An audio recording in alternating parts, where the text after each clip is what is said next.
Living in a small town, you hear about strange things from time to time, whispers of people who go missing, rumors of places best avoided. But when my best friend, Alex, didn't show up to our usual weekend meetup, I knew something was wrong. He was never late, never flaky, and he hadn't even answered my texts. The police didn't seem concerned at first, brushing it off as a possible trip or a family emergency. But I knew better.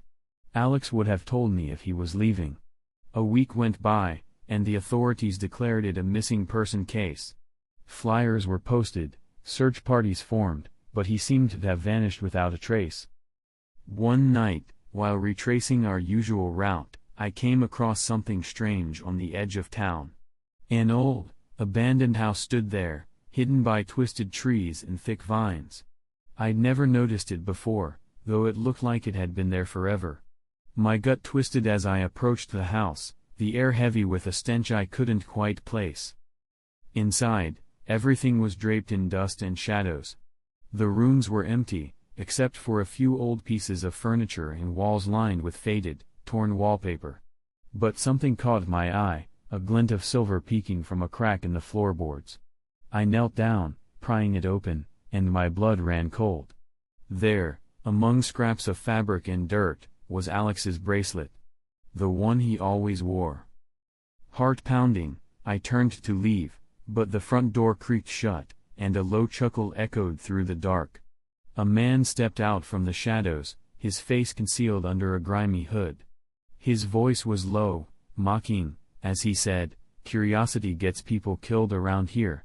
My instincts screamed to run, but he was blocking the door, his hands gloved and stained with what I could only guess was blood.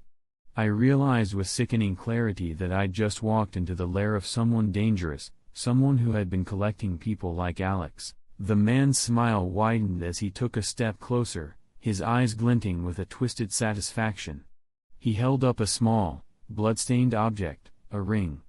I recognized it immediately. It belonged to another friend who had gone missing months before. My mind raced, connecting the dots with a sickening realization: this man wasn't just any stranger, he was the reason people were disappearing.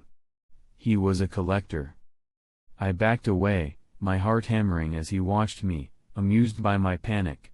"You know, they always struggle," he said, almost casually, as if we were discussing the weather. "But you're different. You came right to me." He pulled out a worn leather pouch, spilling its contents across the floor. Rings, bracelets, and pieces of jewelry clattered to the ground, each one a silent testimony to his victims. My stomach turned as I realized he'd been keeping these items as trophies. Desperate, I scanned the room, looking for any possible escape. My gaze landed on an open window, but before I could make a move, he lunged, grabbing my arm with a vice-like grip. His fingers dug into my skin, and I felt the sharp sting of his nails piercing flesh. "Don't bother," he whispered, dragging me toward the back of the house. He led me down a set of creaking stairs into a dark, foul-smelling basement. The walls were lined with shelves, each one displaying grim souvenirs, watches, necklaces, and more, all labeled with dates and names written in shaky handwriting. My heart sank as I saw Alex's name scrawled on a label beneath his bracelet, his date of disappearance marked beside it. The man locked the door behind us, his grin wide as he gestured to an empty shelf. "This one's for you," he said, his voice dripping with malice. He held up a piece of broken glass, pressing it into my hand. "Go on," he whispered, his breath hot against my face. "Make it special."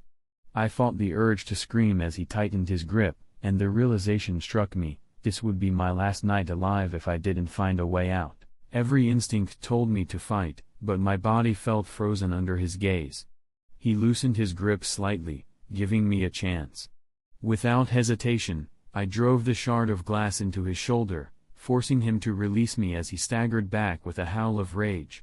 My adrenaline surged, and I sprinted up the stairs, my feet pounding against the wooden steps as I raced toward the door.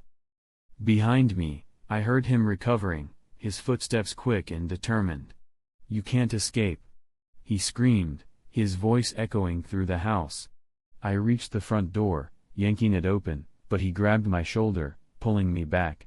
In desperation, I swung my fist, connecting with his face, sending him stumbling back just long enough for me to slip outside.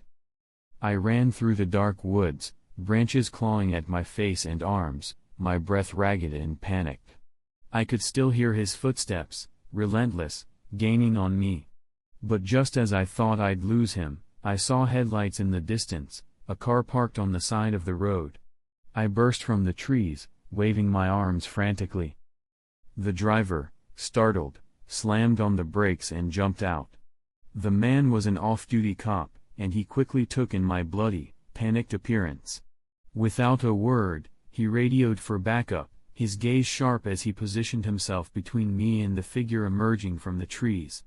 The killer stopped, his expression twisted with fury, realizing his game was up. Within minutes, more officers arrived, surrounding him. He tried to run, but it was over. They dragged him to the ground, handcuffing him as he muttered curses and promises of revenge. The officers escorted me to safety, their faces pale as I told them what I'd seen in the basement, the trophies, the names, the dates. The house was raided, revealing a macabre gallery of missing persons' belongings, each one a silent testament to the lives he'd taken. My friend Alex's name was among them, forever marked as one of the collector's trophies. But I had survived, escaping a fate that now haunted me in my dreams, a reminder of the horror I'd barely escaped.